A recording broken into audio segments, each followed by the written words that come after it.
this is Pastor Susan, and welcome to a new day of devotions as we continue to consider what it means to have a disposition of joy in our hearts. Today, I am so happy that we can do this together. As I said, I'm still battling a cold, and yet even though, and there's a lot of bad stuff that's happening in the world, I don't want to negate any of that. But I do want to say that as a person of faith, it is something that God gives to us to give us a disposition of joy. And today I want us to think about what it means to rejoice and to be favored by God. As we read, once again, a very familiar story from Luke's Gospel about Mary, the mother of Jesus, who is visited by an angel who gives her unbelievable and yet believable news for her life. Let's listen to these words from Luke chapter 1, verses 26 through 38. In the 6th month, the angel Gabriel was sent by God to a town in Galilee called Nazareth, to a virgin engaged to a man whose name was Joseph, of the house of David. The virgin's name was Mary. And he came to her and said, "Greetings, favored one, the Lord is with you." But she was much perplexed by his words and pondered what sort of greeting this might be. The angel said to her, "Do not be afraid, Mary, for you have found favor with God. And now you will conceive in your womb and bear a son, and you will call him Jesus.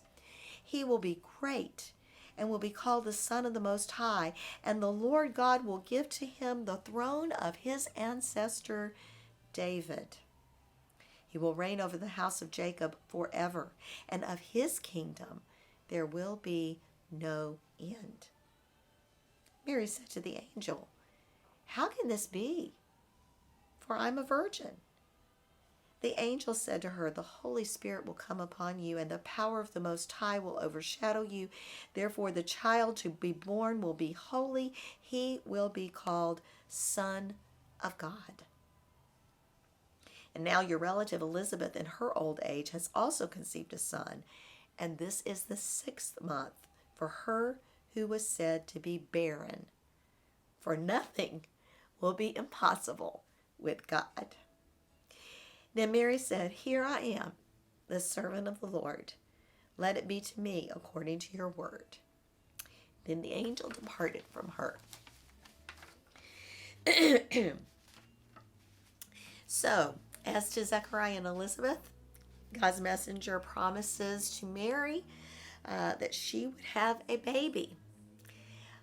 They are on different ends of the biological spectrum, right? Mary, who is probably an early or mid-age teenager, maybe 13 to 15 years old. And then Elizabeth, who is well beyond menopause, well beyond childbearing age. And yet, she responds, and in some ways, in a very similar way to Zechariah. She is astonished by the angel's appearance. She's even more astonished by his words. She says, "I don't understand. I mean, everybody knew you had to have intimate relations in order to get pregnant." Even Mary would know this. And she said, I've never been with a man. I don't understand how this could be."